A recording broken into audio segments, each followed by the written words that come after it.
Hello, good afternoon. How are you today? Ring! Tapos na ang recess.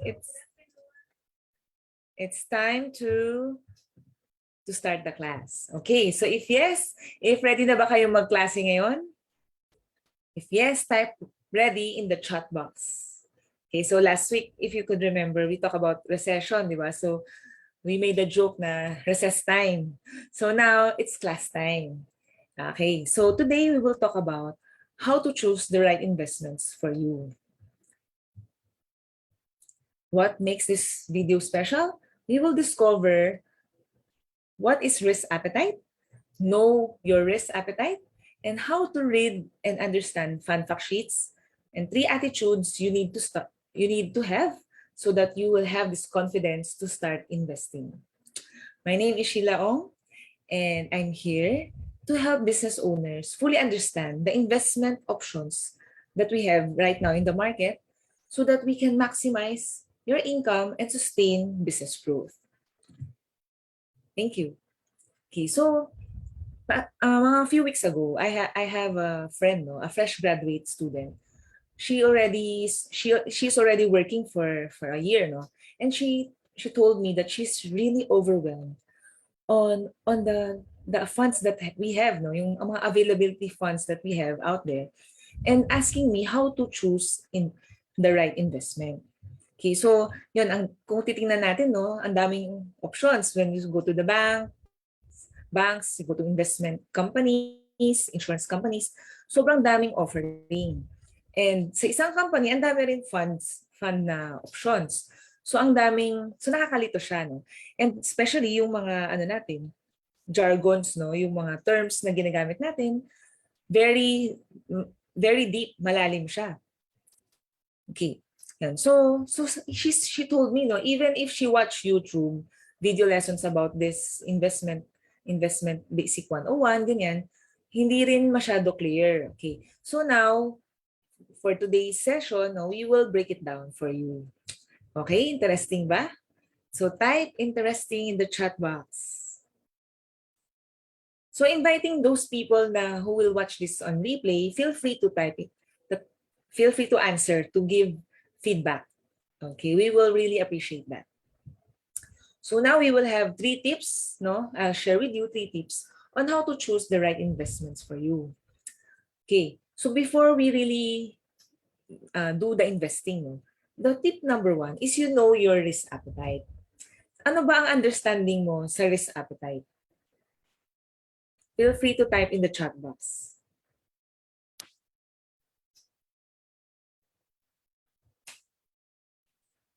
Okay, so type lang kayo. Now I will share screen so that we will understand better what does it mean. No? So break down natin siya. Ano ba ibig sabihin ng risk? Di ba? Risk appetite. So risk, what is risk? No? Risk is a situation involving exposure to danger. Yan, so tingnan natin itong itong picture. There's a rope, di ba? The girl is trying to cross over from one side to other side, no? Nakakatakot 'yan, di ba? There's a danger, di ba? Yun. So risk. This is an example of a risk. Now, let's go to the word appetite, di ba? Risk appetite. So appetite is ano ba yung gana mo? Ano yung gana mo sa pag-take ng risk? Ikaw ba tong first picture? Etong walang gana? Wala kang ganang tanggapin ang mga risk, no? Takot ka, no? You don't want to be stressed for this risk, no? Second, itong picture, no? Nagba-balance diet siya, di ba? So, ito ba yung pag-take mo ng risk? Tama lang, no? Hindi ka takot, hindi ka sobrang aggressive, hindi ka parang gutom na gutom for that. Okay, so at the third picture nakita natin itong guy na gutom na siya, no? So, in terms of risk appetite, talagang willing siya to take the risk and samahan niya yung girl kanina dun sa rope, no, to cross over that dangerous rope. Okay. Yeah. So with this, I do you understand what is risk appetite? If yes, type yes in the chat box. Okay. Yan. So just to summarize, no, yung sinabi ko, risk appetite is yung gana mo. Kung ano ba yung gana mo to take the risk, to take the danger of losing money, but uh, to take the ano naman yung big possibility of gain, no? Okay? So how do we know our risk appetite? Okay, so I have prepared questions. So, mag-stop share lang po. I'll share with you yung ano natin. I'll share with you the link to it. Let's answer together.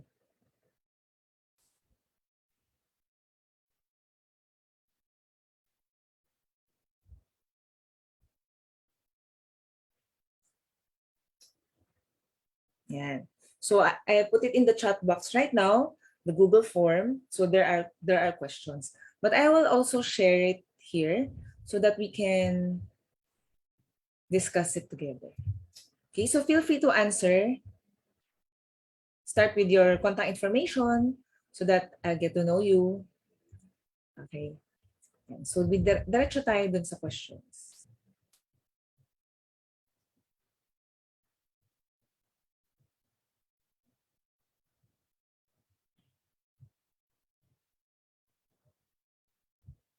There. Okay. So first question is, which of the following best describes your current stage? So feel free to answer anong age range natin, no? And then, ano yung right now, do you have little financial burden? Means wala naman tayo masyadong utang or obligations. And some financial burden na meron tayong mga konting utang, ganyan. So based on age and based on your current status, financial status, kung may utang or wala. Okay. So now we go to the second question. Konting questions lang naman to. Okay, second question is, how many years of investment experiences in financial markets do you have? Okay, so nakapag-invest ka na ba sa mga bonds, stocks, UITF, ganyan, no? So, gaano nakatagal yan? No experience, less than 1 year, 1 year to less than 3 years, 3 years to less than 5 years, or more than 5 years? Okay. Question number 3, which of the following investment products have you invested in the past 3 years? Okay, so check that all applies. Okay, so meron ka bang mga bonds? Do you buy foreign currencies, no, dollars, or other currencies like Singapore dollars? Or do you buy gold?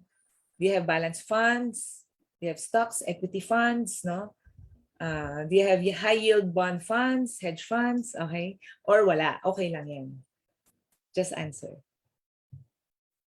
And then the fourth question is, what is the time period intended for your financial investment? So if today we will invest, para saan to? Ano yung time period nito? Is it less than a year? 1 year to 3 years? 3 years to 5 years? Or 5 years or 5 to 8 years? Or more than 8 years? And then, fifth question, what is the price fluctuation investment you can tolerate within 1 year? Yun. So, mga investments right now is really fluctuating up and down, no? So, ano yung tolerance na kaya mo na bagsak? Okay lang ba na 10% down, 15% down, 25% down? But it can also be, it could also gain us 30%, 40%, or more. Okay. Yan. So number 6, which of the following best describes your overall investment objectives? So it is really, kung ma-assess natin yung mga questions dito, no, we need to check on your time frame. We need to check on your goals, no? Kung para saan talaga yung pera na i-invest natin. So ano yung objective natin? Is it capital preservation para lang hindi mawala, di ba? Is it more on you want to earn income? You want just to have receiving passive income, no? Or you want to have growth, okay? Income and growth, or growth orientation, aim at returns with focus on capital appreciation, or you are more on take the risk na itong funds na to, okay lang malugi and I want to earn more. Yan. Okay, so feel free to say hi in the chat box so that I get to know you. Okay. Yan. So after answering all the questions, now we will put a point. Kung ano yung answer mo, let's say A, question number 1 is A. May 5 points ka. Okay? So i-match natin yung answer mo, no? Yan. So once na nakuha mo natin yung mga answer, we need to sum them up and then we will know kung conservative ka, moderate, and aggressive. So this is very important na malaman natin ano yung risk appetite natin so that we can choose the right funds for you. So this is tip number 1. Okay, so if you have question, feel free to type in the chat box. Okay, so pag nakuha niyo yung answer nyo, write in the chat box kung conservative ka, moderate, or aggressive.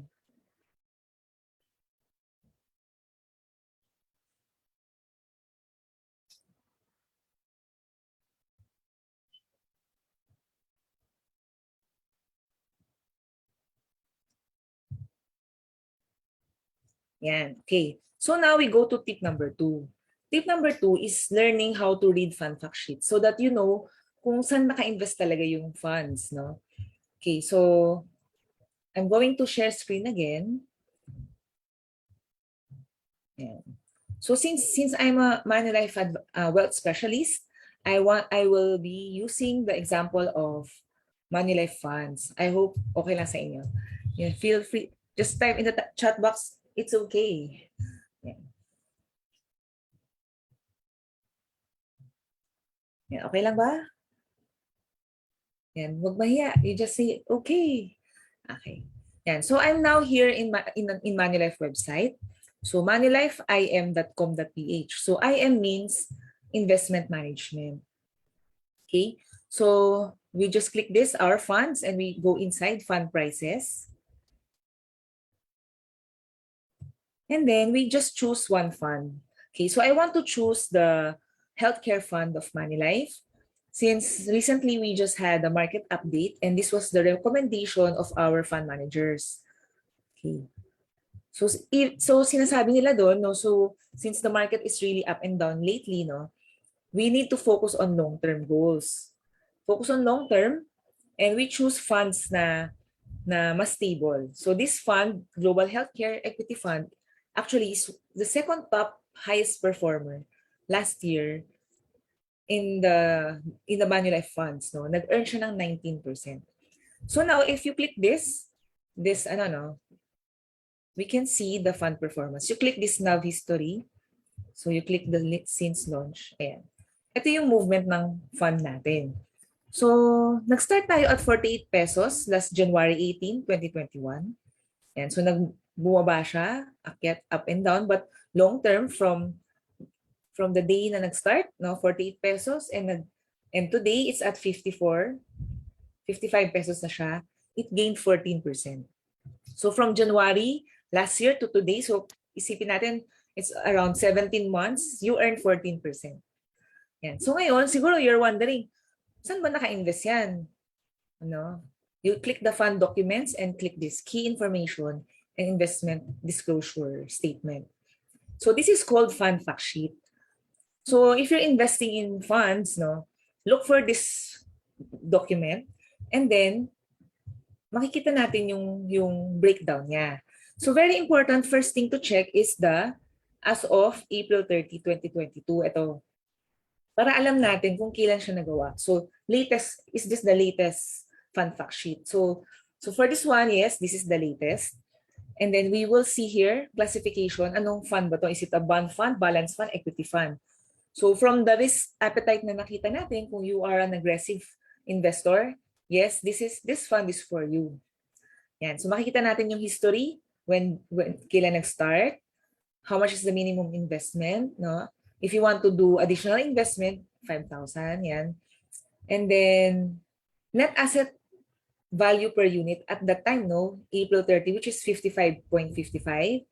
And how much na yung total fund in the fund na to? Ito siya, 222 million. Okay, so this is dealing period, daily, everyday, nagtatransact tayo. And if you want to redeem, no, kunya, today ka nag-redeem, plus 8 days bago natin makukuha yung fund. And early redemption charge is 1%. So it means kapag nag-withdraw tayo within 30 days, no, you have a 1% exit fee. Okay, so if more than that naman, wala namang tayong entry fee, wala rin tayong exit fee. Yan. So this one, the fees, no, here, trust fee. Sabi mo, Sheila, wala namang fees. Bakit may fee here, no? 1.75%. Etong fee na to, hindi to na-charge sa atin. Naka-charge siya sa buong fund per year. So if monthly ito, no, you divided by 12. So very minimal lang siya. And naka-charge siya sa buong fund na hindi na natin mararamdaman. Okay? Yan. So custody fee, wala, 0. Okay, and then administration fee, 0.02%. Ganon din siya, naka-charge siya dun sa fund. And external auditor fee, 0%. Yan. Thank you for watching. Feel free to type in the chat box, no, para makilala ko kayo. Okay, yan. And then, so here on page 2, makikita natin na ito yung historical performance niya. Same as kanina napakita ko, no, sa page, dun sa website itself. So, yun yung movement niya. So, mapapansin nyo bakit may green line and there's blue line. So, the green line is the benchmark. So, actually, no, I was asked, no, what is benchmark? Benchmark means yan yung, ano natin, kino-comparean. So, etong fund, kanino natin siya kino-compare and is it at par with the market? No? Ganyan. So, blue line is the benchmark. Dito asterisk, no, benchmark. Benchmark natin is MSCI World or Healthcare Index. Okay, so itong mga index fund na yan, kinukuha niya yung mga top companies all over the world and then check lang niya yung movement ng companies na ito. Okay, so dito naman Manulife performance in the green line. Okay, so almost at par with the benchmark. Okay, yan. So yan, we will see here the highest price is at 58 pesos and the lowest was at 46. So why do we need to know this, the highest and the lowest, no, for the past 12 months? So when you will enter, alam mo na up to saan yung price ng taas and up to saan ng price ng pagbaba. So if right now it's at 55 pesos siya, malapit siya sa high. Okay, so yun yung basis natin. We can also consider, no? So why did the fund managers recommend this fund, no? It is because right now we are in the health crisis. So maraming demand in terms of mga medical needs, ano. So if you will check on this top holdings, okay? So ito yung mga companies natin like United Health, Group Incorporated, Eli Lilly and Company, Pfizer, Johnson & Johnson, yan, Thermo Fisher, AstraZeneca. Yan. So familiar, di ba, yung mga names, no? Okay, so if you invest in this fund, it means you're also investing in these companies. So if they earn income, you also earn income. So ganun, ganito siya, no? Okay. Yan. So future, if you will look at the future, no, marami pa kasing illnesses na wala pang sakit. So yun yung focus na tong fund na to. So there's more growth for this fund. Okay. So we will check, if you want to see the performance, ito siya, 1 month performance is negative 2.5, 3 months is 4.67, for the past 6 months is 3.46, 1 year is 17%, 3 years, wala pa kasi start pa lang, and since inception. Okay, so here's the annualized and the benchmark. So if you will check on the year-on-year performance, we are higher than the benchmark. So it means this fund is performing well. Okay? And here, sector holdings, no, saan yung mga industry na naka-invest? So 37% of the fund is invested in the pharmaceuticals, healthcare providers, and healthcare equipment, and biotechnology. Yan. So yun yung mga focus niya. Okay, so you can, if you want to research each fund kung saan nakalagay, you need to check on the fund fact sheet. So this is our tip number 2. Yan. So do you have questions? So medyo technical tayo today. So yan, class time na.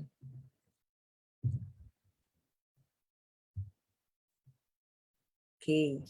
Yan. So if no question, we go to the next tip. So tip number 3, no? Tip number 3 is, I have a quote here from John Dewey. all genuine learning comes through experience. So, as you get to learn, di ba? As we get to understand the funds, your risk appetite, you get to have this confidence, di ba? So, as you gain this confidence, yung risk level na meron dun sa fund na yun, bumababa rin. So, it's really important that you understand kung saan nakalagay yung pera natin. Then, second is you need to have the courage to try, kahit maliit lang. Kasi you will never know talaga unless you try it. Doon mo malalearn talaga kung tama ba yung strategy mo, yung decisions mo, no? Okay, so syempre it's really important to have coach, no, to have an advisor, wealth specialist to guide you. Okay, so be brave to start small. Yan. Okay, so just want to give you final tips, no, na if you are thinking of investing, go for long term, no? And you need to diversify, you spread your funds, no, to different funds. Wag lang isa lang. Okay? And you can take advantage really through cost averaging. Okay, so with this time of inflation, no, high interest rates, slow stock market, it is really best time to enter kasi mura siya. And do it gradually. So example, you start investing today, no? You decide to invest today, start with 1,000. Every month, you put in 1,000.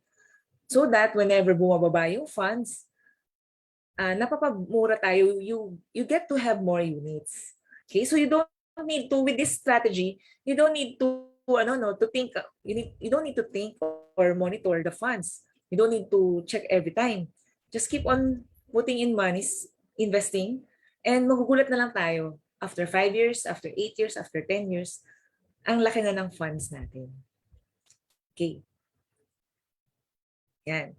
So now we get to know these 3 tips on how to choose fund to invest in.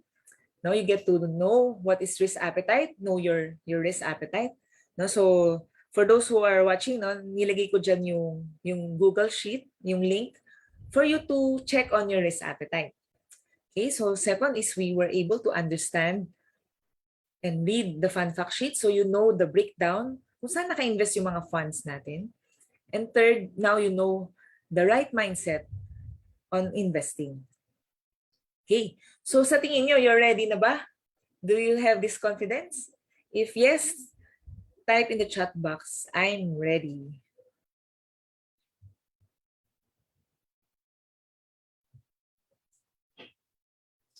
Okay. So if not, if hindi pa rin, don't worry, no? I'm here to help you, no, to gain this confidence, no, to give you more financial knowledge so that for sure you will reach your financial goals.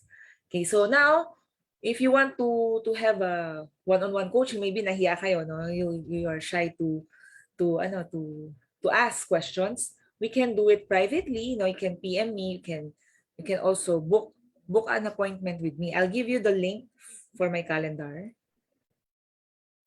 Okay.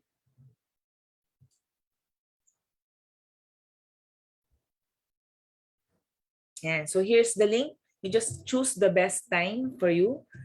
Okay, so now I would like to ask you, what are your key takeaways for today? Meron ba kayong mga new learnings, aha moments?